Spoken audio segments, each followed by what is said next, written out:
Muy bien, ¿qué tal mis hermanos? Yo soy Juan Jesús Hernández Vázquez, soy psicólogo católico y estoy coordinando desde hace más de 15 años un grupo que se llama Jóvenes por la Vida, cuyo objetivo es transmitir la cultura de la vida en toda la diócesis, ¿verdad? Ese es el objetivo principal.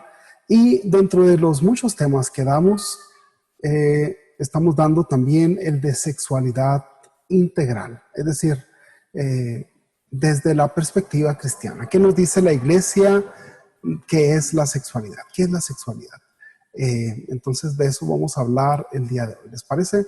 Entonces vámonos pues con este tema de la sexualidad integral. Y para empezar, bueno, nosotros te vamos a dar la información de la sexualidad, pero finalmente pues tú eliges qué quieres entender o saber. ¿Qué nos dice la Iglesia de esto? Para empezar, vamos a hablar de lo que es la sexualidad. Así como un concepto muy básico, nos dice el Catecismo de la Iglesia Católica que la sexualidad humana es una parte básica de la personalidad total. Incluye lo que hacemos, pero también lo que somos. Eso nos dice que la sexualidad abarca todo nuestro ser. Yo estoy constantemente expresando mi sexualidad, ¿no? Entonces, a eso se refiere, que la sexualidad tiene que ver conmigo siempre. Somos seres sexuados desde que nacemos hasta que nos morimos. Siempre estamos expresando sexualidad y la sexualidad la llevamos siempre con nosotros. Entonces, por ejemplo, la sexualidad abarca la totalidad de la experiencia humana, es decir, siempre está con nosotros. Es una forma de expresión vital de la vida que se manifiesta de acuerdo con la edad. Es decir, les decía ahorita, somos seres sexuados desde que nacemos hasta que nos morimos. Pero mi expresión de la sexualidad tendrá que ver con mi edad, ¿verdad? Con la edad en la que estoy. Por ejemplo, no es lo mismo un bebé que expresa su sexualidad, que sí la expresa porque somos seres sexuados, o un niño de 3 años expresará su sexualidad de manera diferente a un adolescente de 12 años o 13 años. Y un joven de 25 años expresará la sexualidad de manera diferente que un adolescente, y un adulto de 35 o 40 años expresará su sexualidad de manera diferente que un joven de 25. Y así sucesivamente, un adulto mayor de 80 años expresará su sexualidad de manera diferente que un adulto de 35 o 40 años, ¿verdad? Entonces, estamos expresando siempre nuestra sexualidad, pero dependerá mucho de la edad en la que nos encontremos. Pero no solo de eso depende. También depende de la condición de hombre o mujer, varón o mujer. Es decir, que yo como hombre expreso mi sexualidad de manera diferente que una mujer, ¿verdad? La mujer expresa su sexualidad de manera diferente a un hombre. También influyen mucho las costumbres, las normas, las reglas, los valores existentes. Es decir, mis costumbres, mis valores, mi sistema de valores, mi sistema de creencias influirán en esa expresión de la sexualidad que yo haga a lo largo de mi vida. ¿Qué costumbres tengo? ¿Qué me enseñaron de chiquito? Entre los 0 y los 7 años se forma la personalidad. En esa parte de nuestra vida también aprendemos cosas. La mayoría de las cosas que sabemos, nuestros paradigmas o patrones conductuales, los aprendemos entre los 0 y los 7 años, lo que llamamos la primera infancia. Ahí también aprendemos los valores, las costumbres, las creencias, ¿no? Que claro que se van modificando a lo largo de nuestra vida, dependiendo de las experiencias de vida que tengamos.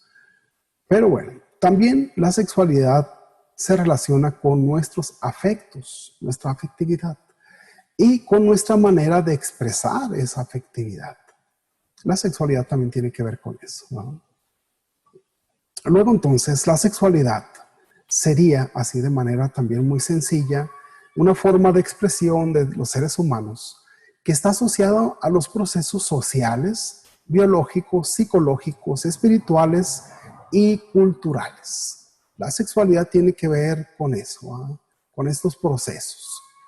Lo repito otra vez, son 5 importantes y son lo psicológico, lo biológico, lo social, lo cultural y lo espiritual. ¿Qué es esto de cómo expresamos nuestra sexualidad en el área social? Bueno, en el área social tiene que ver la interacción que tenemos con los demás, cómo me relaciono con la demás gente. Y en ese sentido, pues la manera de relacionarme como hombre y como mujer. Yo no les decía ahorita que expresamos la sexualidad dependiendo del género o del sexo que tengamos, hombre o mujer, pero también la relación que tenemos. Yo no me relaciono igual con un hombre que con una mujer, ¿verdad? Por ejemplo, he puesto este ejemplo en algunos otros momentos donde yo cuando estaba en mi época de estudiante, eh, la manera de saludar a un compañero, un amigo, era dándole un golpe en el hombro, ¿verdad? Entonces era nuestra manera de saludarnos, ¿verdad? Llegaba y le pegaba en el hombro y, onda, ¿qué onda? ¿Cómo estás? Era la relación o la interacción con otro compañero. Pero con una amiga, con una compañera era diferente. Yo llegaba y le daba un beso en la mejilla, le decía, hola, ¿cómo estás? Un beso en la mejilla. Con otro hombre no podía hacer eso, y no porque sea malo, simplemente porque no, culturalmente no estamos acostumbrados a eso, ¿no? Y entonces mi manera de relacionarme socialmente con otro hombre, pues es a lo mejor a través de un golpe, a lo mejor puede ser de otra manera, pero con una mujer será diferente, en el sentido en el que expresamos nuestra sexualidad como hombres o como mujeres. La manera de vestir también, ¿no? Hay mujeres, por ejemplo, que usan un pelo largo, que se maquillan. En esa interacción que tenemos con los demás, ¿no? La manera en que se visten, es una expresión de su sexualidad, la manera como hablan, todo eso tiene que ver con nuestra expresión de la sexualidad en esta área social, en esta interacción que tenemos con la demás gente. Pero también algo más o menos parecido, pues será el área cultural, cómo expresamos nuestra sexualidad en el área cultural.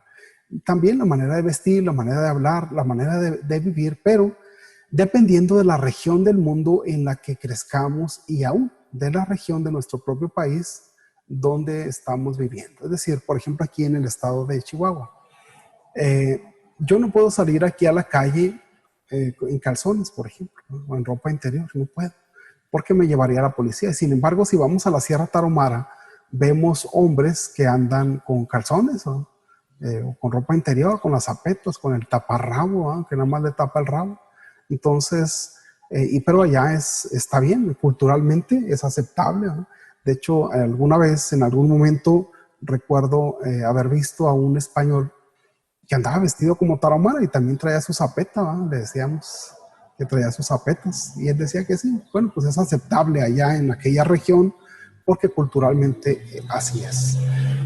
En Escocia, por ejemplo, los hombres andan con minifalda de cuadrito rojo, ¿va? O azul, ¿va? Depende de la ocasión, pero allá es aceptable que los hombres traigan su minifalda, ¿no? De cuadrito rojo en Escocia, pero aquí en México, aquí en Ciudad Juárez, pues no, culturalmente no es aceptable, ¿no? Si alguien trae su falda de cuadrito rojo, pues bueno, le dirán que es homosexual o algo así. Entonces no es tan aceptable. La manera de hablar también es diferente en un área, en una región o en otra, ¿no? Ustedes recordarán, por ejemplo, en Alvarado, Veracruz, es muy conocido por su lenguaje muy fluido, muy florido, ¿no? En cuestión en connotación de tipo sexual. Entonces, que en otras regiones del país, pues no se da, ¿va? Entonces, también. ¿Cuál es nuestra expresión de la sexualidad en el área biológica?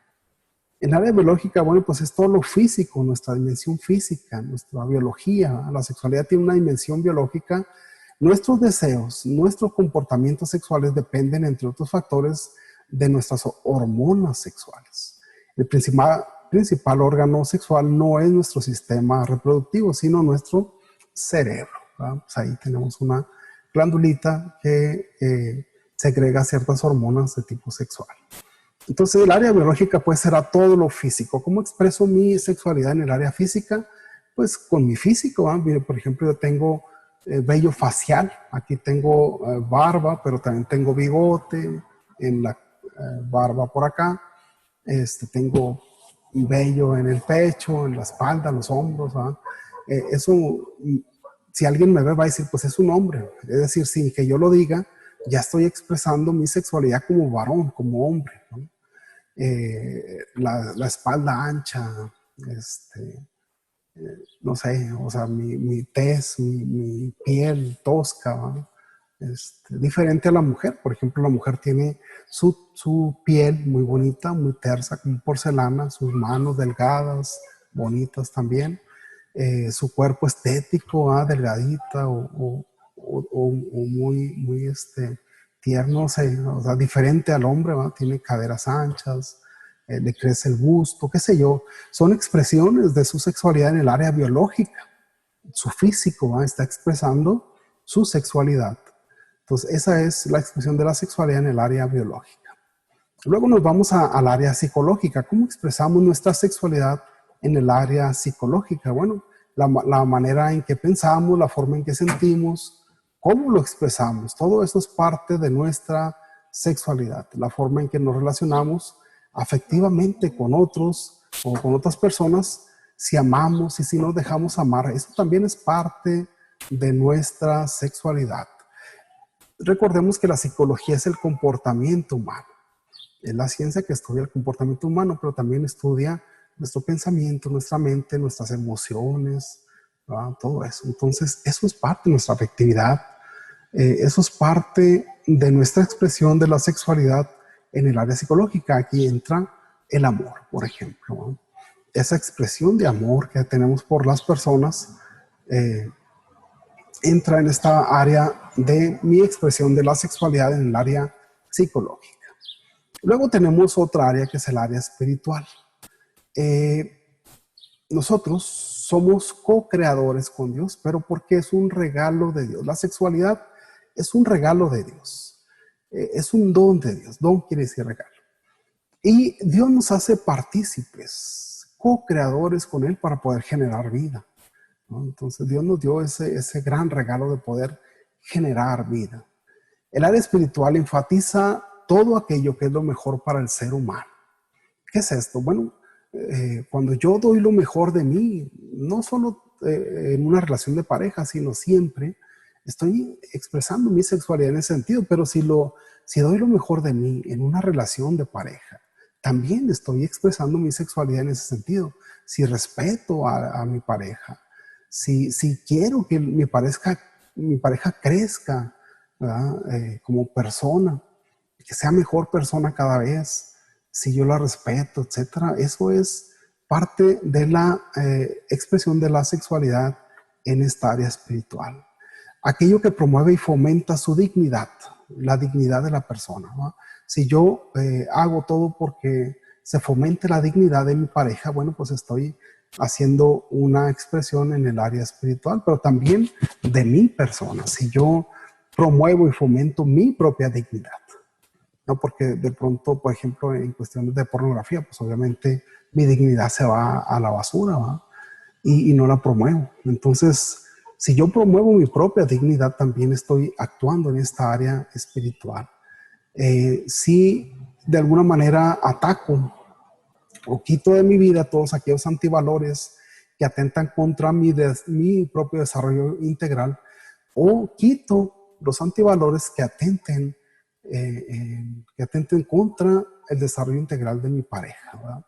Si yo respeto a mi pareja, si yo la amo, la quiero, si yo veo por ella para que sea mejor persona y siempre estoy al pendiente buscando su propia felicidad.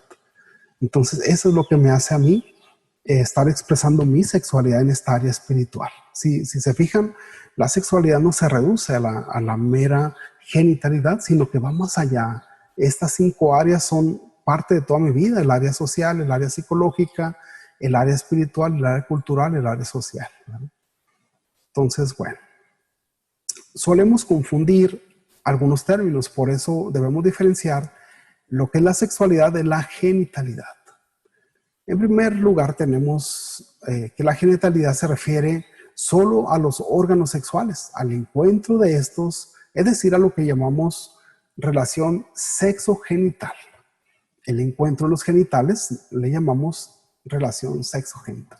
Porque déjenme aclarar que una relación sexual es todo. O sea, si yo como hombre me relaciono con otras personas en el área social, obviamente ya estoy teniendo una relación de tipo sexual, yo como hombre y las demás personas como esas personas, ¿verdad?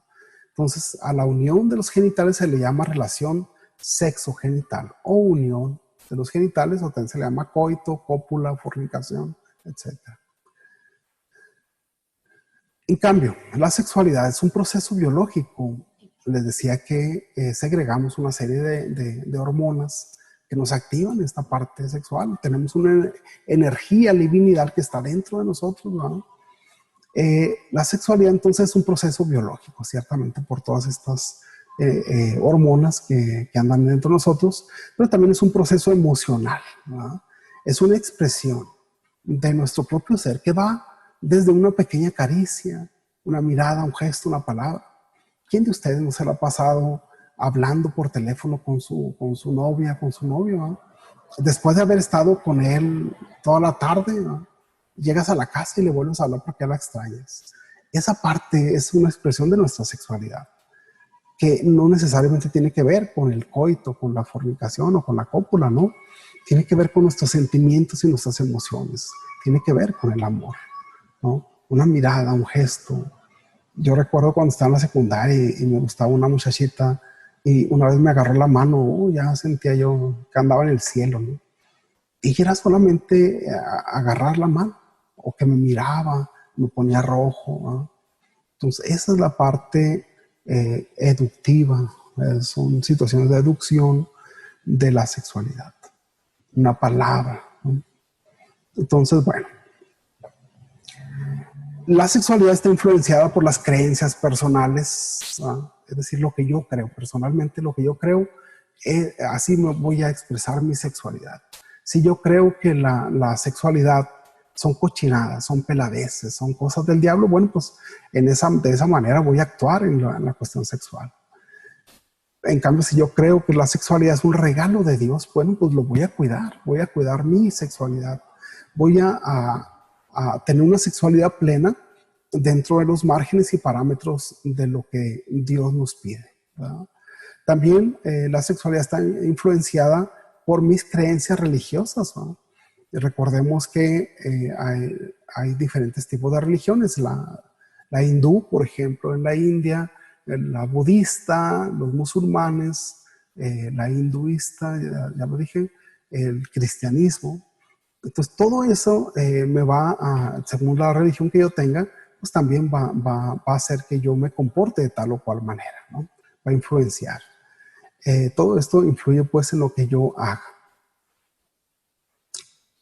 Déjenme decirles también que la sexualidad está apoyada en cuatro grandes esferas.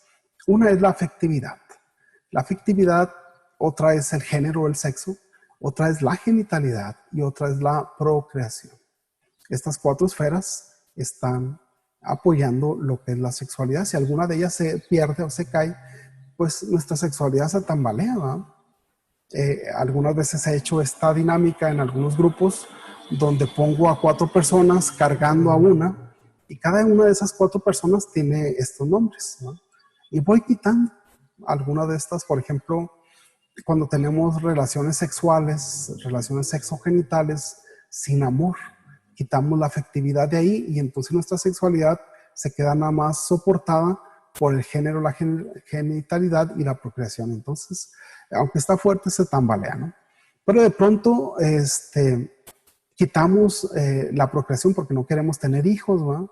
Y entonces quitamos la procreación de ahí y boom, se queda soportado solamente por el género y la genitalidad. Ya está un poco más pesada. Luego entonces quitamos la del género porque ahora dicen las nuevas corrientes ideológicas que ya no importa si somos hombres o mujeres, entonces quitamos la cuestión del sexo y del género y solamente se queda la sexualidad soportada por la genitalidad, el placer veneno, ¿no? Y entonces se queda tambaleante y se puede hasta caer, ¿verdad? Y empezamos a emitir una serie de conductas de tipo sexual que no son funcionales o que no son agradables a los ojos de Dios, ¿verdad? Entonces, ¿qué es la afectividad? Bueno, Hablamos de afectividad del amor, amor fraterno, amor erótico, amor de pareja y amor filial, ¿verdad? Amor filial está por aquí, muy bien. Entonces, ¿qué es cada uno de ellos? Amor fraterno, pues es el amor que le tenemos a nuestros amigos, ¿no? Amor de pareja o el amor erótico, pues es el amor que le tenemos a nuestra novia, novio, esposa, esposo.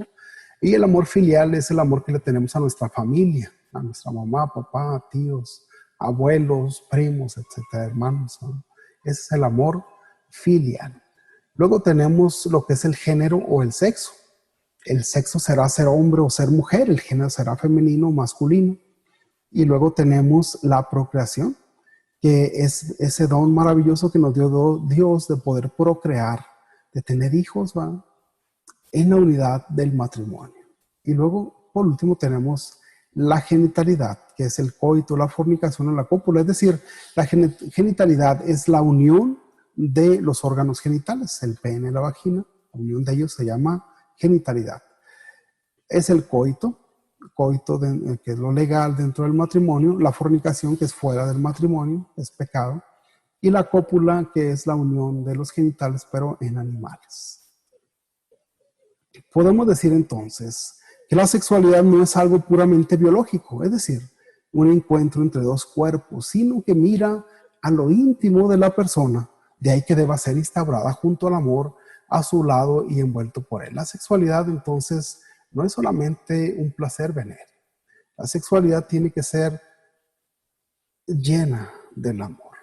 La sexualidad tiene que estar rodeada del amor, ¿verdad? Y de sexualidad pues me refiero pues a todas estas 5 áreas de nuestra vida. En lo social, en lo cultural, en lo biológico, en lo psicológico y en lo espiritual. Siempre tiene que estar rodeada del amor. Recuerden que no se debe confundir el hecho de no tener tabúes con la ausencia de principios. ¿Qué es un tabú? Un tabú es un tema que no se puede tratar. Ustedes recordarán que tiempo atrás, años atrás, la sexualidad era un tabú, es decir, de sexualidad no se hablaba en casa, de sexualidad no se hablaba en la iglesia, de sexualidad se hablaba poco en las escuelas, ¿no? Ahora no, ahora en este tiempo, en el siglo XXI ya, bueno, se puede hablar de sexualidad, ya no es un tabú. La sexualidad se tiene que hablar en casa. O tú, joven, tienes que hablar de sexualidad con tus papás. Tus papás tienen que hablar de sexualidad contigo. Ya es un tema que podemos tratar libremente, ¿no? También se habla de sexualidad en las escuelas, también se habla de sexualidad en la iglesia, ¿no? Hay un libro muy bueno que se llama Ética Sexual, que es del Papa Pablo VI, ¿va? La iglesia también habla de sexualidad. En el catecismo de la iglesia católica vienen unos numerales o unos apartados que hablan de sexualidad. Entonces, ya no es un tabú. Podemos hablar y debemos hablar de sexualidad. También dentro de la sexualidad, bueno, pues hay unas consecuencias cuando no llevamos nuestra sexualidad de manera adecuada. Hay consecuencias. Para toda causa hay un efecto, ¿eh? Entonces, una de las consecuencias son embarazos inesperados o embarazos no deseados. Siempre que haya un óvulo dentro de la matriz o de las trompas de falopio de la mujer, en ese aparato reproductor femenino, siempre habrá la posibilidad de tener un hijo, de ser co-creadores con Dios para poder generar vida. Hay periodos de tiempo donde no hay óvulo que fecundar y entonces ahí no hay posibilidad de quedar embarazados, pero si hay un óvulo que fecundar, siempre habrá la posibilidad de tener un embarazo. Por lo tanto, si usted tiene relaciones sexuales, sexogenitales, y hay un óvulo en la mujer, bueno, pues siempre cabrá la posibilidad de quedar embarazados. Y es ahí donde vienen los embarazos no deseados, es decir, cuando se busca solamente el placer venéreo, el placer por el placer, entonces es ahí donde vienen los embarazos no planeados o no deseados, ¿no? Y luego esto trae otra consecuencia, que son los abortos, ¿no? Ante un embarazo no deseado, pues una de las soluciones que te propone el mundo es el aborto. También, cuando se tienen relaciones sexogenitales, hay la posibilidad de contraer algún tipo de infección de transmisión sexual. Conocemos muchos tipos, ¿no? La gonorrea, la sífilis, la clamidia, el virus del papiloma humano, el SIDA, y muchos otros más, ¿no? Infección de transmisión sexual, el herpes genital, etcétera, que podemos contraer en una relación sexual, dependiendo con quién estemos teniendo la relación sexual, ¿no? Si hay higiene, si no hay higiene, siempre habrá la posibilidad de una infección de transmisión sexual. Hay algunas que son leves, otras que son mortales, como el SIDA, como el virus del papiloma humano, no son mortales. También hay desviaciones de tipo sexual. De repente vemos gente perturbada, que tiene una compulsión por la masturbación y se va a los parques, a las escuelas, a los camiones a masturbarse. Y también tenemos gente que está enviciada con la pornografía. Tenemos gente que le gusta andar viendo a otras gentes desnudas, etc. Son desviaciones de tipo sexual, que ahorita vamos a hablar un poco más de ellas también. Están los abortos y sus consecuencias tanto físicas como psicológicas. Les decía, a partir de un embarazo no deseado, bueno, pues me queda, o el mundo te propone que abortes, ¿no? Y eso trae consecuencias físicas y trae consecuencias psicológicas. ¿Cuáles consecuencias físicas? Bueno, pues hay gente que de repente se mete ganchos en la vagina para sacarse el bebé dentro, y entonces tiene perforaciones del intestino, tiene perforaciones de las paredes del útero, etcétera, ¿no? Hay un rasgamiento interno ahí. También se introducen pastillas que son para otras cosas, y de repente hay sangrados severos. De repente pues ya no les sirve la matriz, ya no les sirve el aparato reproductor, ya no pueden tener hijos porque se queman ahí todo el asunto. Son consecuencias físicas, pero también hay consecuencias psicológicas, ¿verdad? Hay de pronto frustración, inseguridad, hay depresiones fuertes, hay deseos de morir, ¿no? Por haber hecho lo que hicieron. Tiene sus consecuencias fuertes psicológicas. A esto se le llama síndrome post-aborto, que es una serie de consecuencias psicológicas que pasan después de haber abortado. Y finalmente, otra consecuencia de una sexualidad no sana, pues es la muerte. ¿Cuántas personas han muerto de SIDA? Muchas personas han muerto de SIDA. Ciertamente no todas porque no vivieron una sexualidad sana. Algunas se contagiaron pues a través de una transfusión sanguínea, etcétera. Pero la mayoría de las personas que mueren de SIDA, no todas, les digo, aclaro, pero la mayoría es por no haber llevado una sexualidad sana, ordenada, ¿no? Entonces la muerte también es una consecuencia de una sexualidad no sana. Desviaciones o desórdenes de tipo sexual, les decía que te vamos a hablar de esto. Y bueno, para nadie está escondido que nuestra sociedad está plagada de mucha mala información en relación a la sexualidad, que irremediablemente termina por emitir una serie de conductas sexuales desordenadas, la sociedad, ¿no? Como la violencia sexual contra mujeres. Aquí en Juárez tenemos un alto índice de violaciones contra mujeres, un alto índice de violaciones contra niños, contra ancianos y contra personas con necesidades especiales, ¿no? Porque los ven vulnerables. Entonces es una escalada. Primero empiezan masturbándose, luego viendo pornografía, después quieren más y entonces empiezan a violar gente, ¿no? Y lo peor del caso es que todo esto se intenta ver como algo normal. Ustedes ven, no sé si todavía exista ese periódico PM, ¿va? Que trae alto contenido sexual. Entonces se empieza a ver como algo normal, ¿no? O se quiere ver como algo normal. Bueno, uno de los desórdenes sexuales principales pues es la promiscuidad, que es el mal uso de la sexualidad. Deja un vacío existencial, deja enfermedad de transmisión sexual y deja la muerte. Esta promiscuidad pues es todo aquel que tiene relaciones sexuales con quien sea, ¿verdad? Con quien sea. No le importa, solamente busca el placer venéreo. Y entonces, quien es promiscuo, bueno, pues tiene una serie de relaciones sexogenitales con quien sea y como sea y cuando sea, ¿no? Aún con animales, aún con quien sea. Solamente busca el placer venéreo en esta situación de la promiscuidad. Luego también tenemos la lujuria, ¿verdad? La lujuria, a ver, déjenme ver. La lujuria es un deseo o un goce desordenado del placer venéreo. El placer sexual es moralmente desordenado cuando se busca por sí mismo, por el placer, ¿no? Separado de la finalidad de la procreación y la unión de la pareja en el matrimonio. Recordemos que la relación sexogenital o la unión de los genitales tiene dos funciones.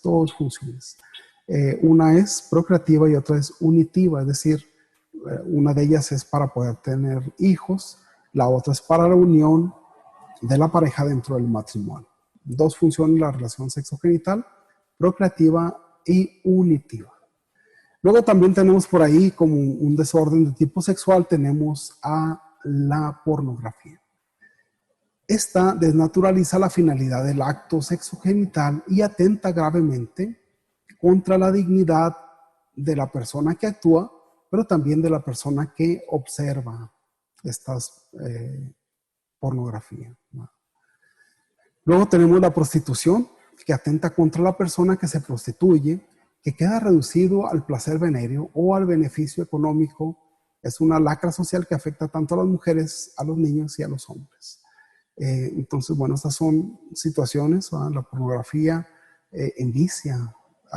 Yo tengo muchos pacientes que no pueden salirse de esta situación de la pornografía porque es un vicio tremendo, como cualquier droga, se envicia. He visto muchos matrimonios rotos por esta situación de la pornografía. Gente que se quería, que se amaba, pero que él o ella no quiso dejar esta situación de la pornografía y entonces rompieron. La prostitución también, ¿verdad? Hay gente que se prostituye por voluntad propia, pero también hay gente que la prostituye, ¿no? Lo que es la trata de personas, que se da mucho aquí en Juárez.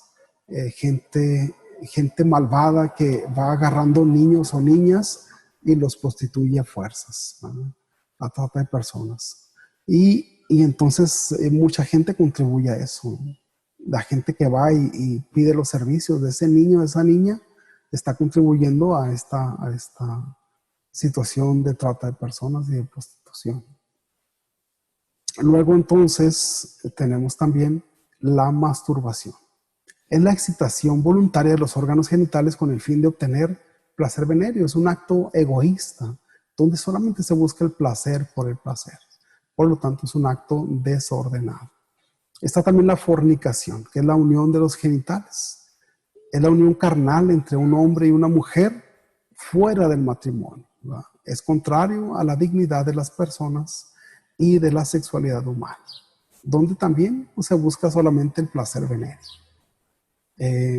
Violación, otra situación, consiste en forzar o agredir con violencia la intimidad sexual de una persona.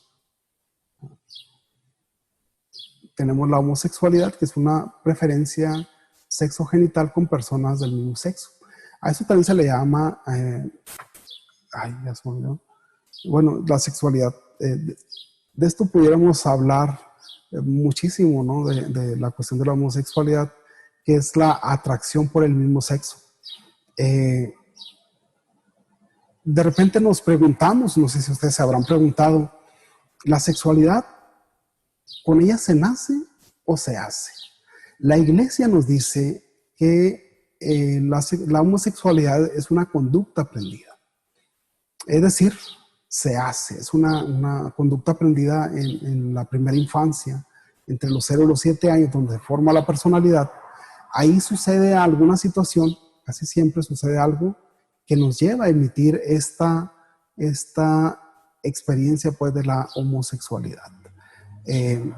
Hay muchas situaciones que pueden generar la homosexualidad. Yo regularmente he encontrado tres situaciones como más comunes, aunque hay muchas otras.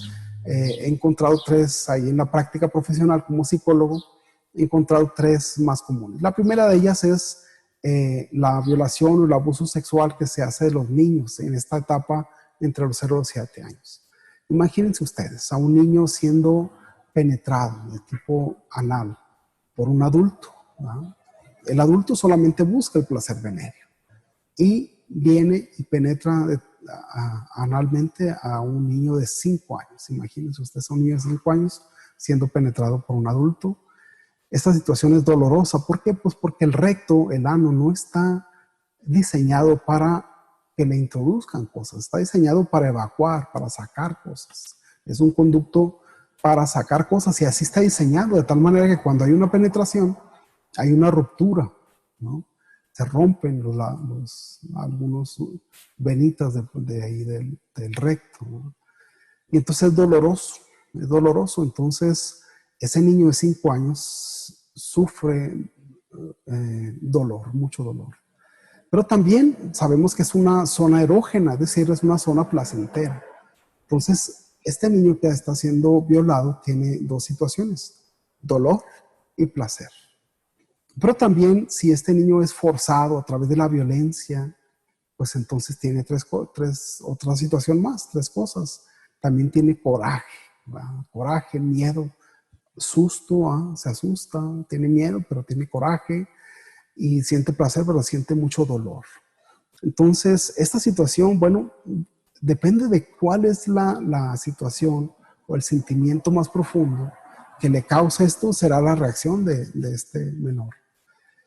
Si el menor siente más coraje que placer o dolor, entonces el niño se volverá un homofóbico. Esta palabra homofóbica no es correcta, pero pues la etiqueta pues así, ¿no? Es decir, este niño va a odiar a los homosexuales, porque él pensará que aquel que lo está penetrando es un homosexual, ¿no? Puesto que le atraen los hombres como él. Entonces odiará a los homosexuales. Pero si es más grande el placer que el dolor y el coraje o el miedo, entonces el niño se volverá homosexual. ¿Por qué? Porque en la etapa de la adolescencia, cuando todos pasamos por una crisis de identidad sexual, todos la pasamos en menor o mayor grado, todos pasamos esa crisis. Y entonces él dirá, o sea, sentí placer cuando me penetraron de tipo anal. ¿Quién siente placer cuando es penetrado de tipo anal? Pues los homosexuales. Entonces yo soy homosexual, dirá el adolescente, ¿no? Entonces, por esa situación. También puede ser que el niño ni le gane el dolor, ni le gane el placer, le gana más el miedo y entonces ni se vuelve homofóbico ni se vuelve homosexual. El niño lo procesa en una situación que también traemos los seres humanos, que es la resiliencia, donde la resiliencia es la capacidad de volver al estado normal después de un evento traumático.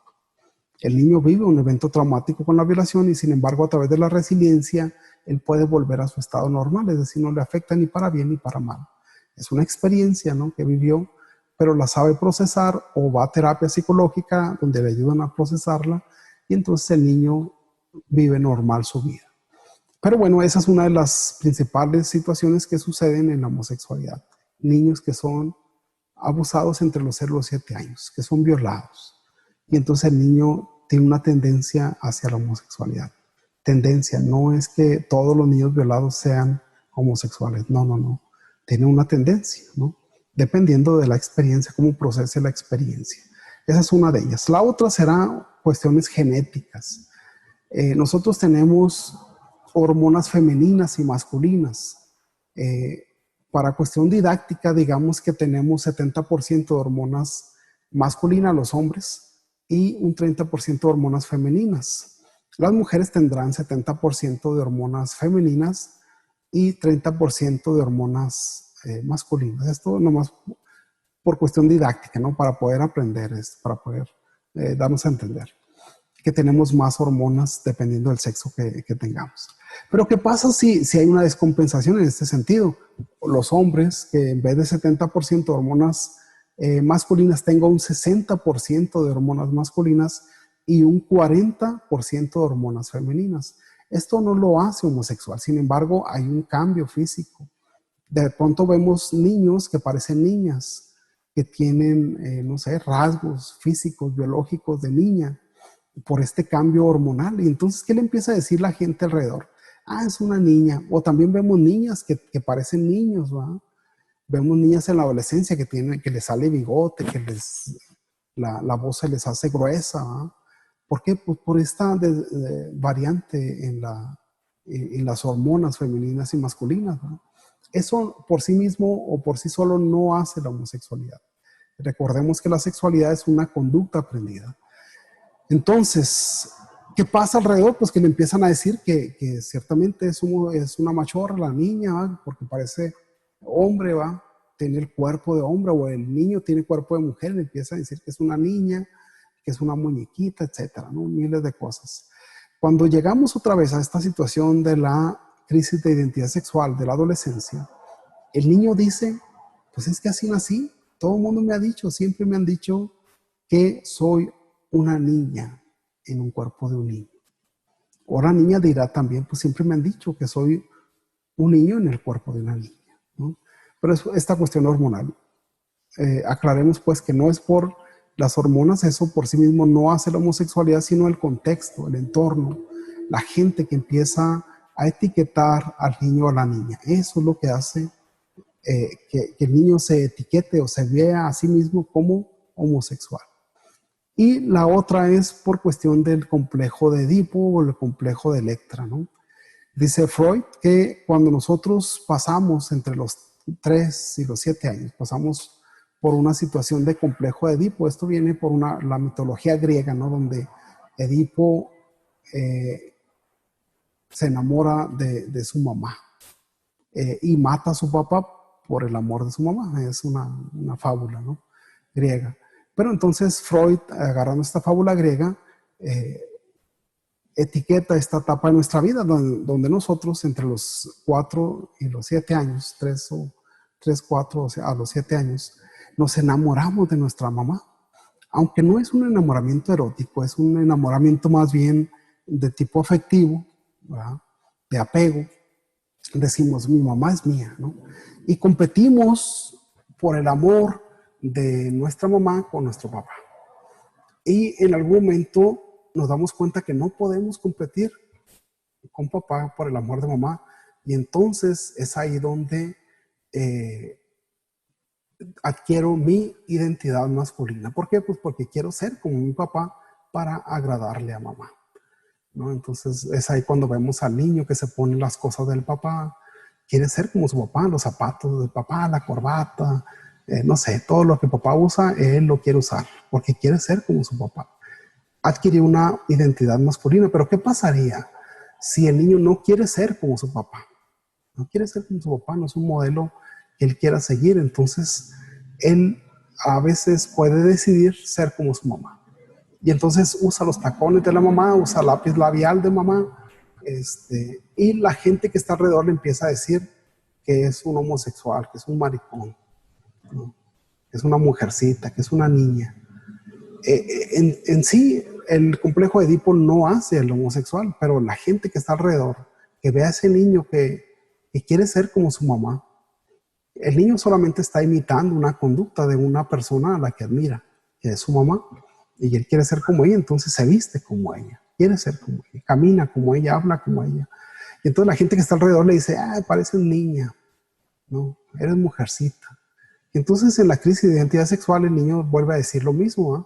¿Cierto? Siempre me han dicho eso, entonces soy homosexual. Entonces, estas son 3 situaciones que yo he visto más comunes, aunque hay muchas otras más de la homosexualidad. Luego está la zoofilia, que es la preferencia sexogenital con animales, ¿no? La pedofilia, que es la preferencia sexogenital con niños.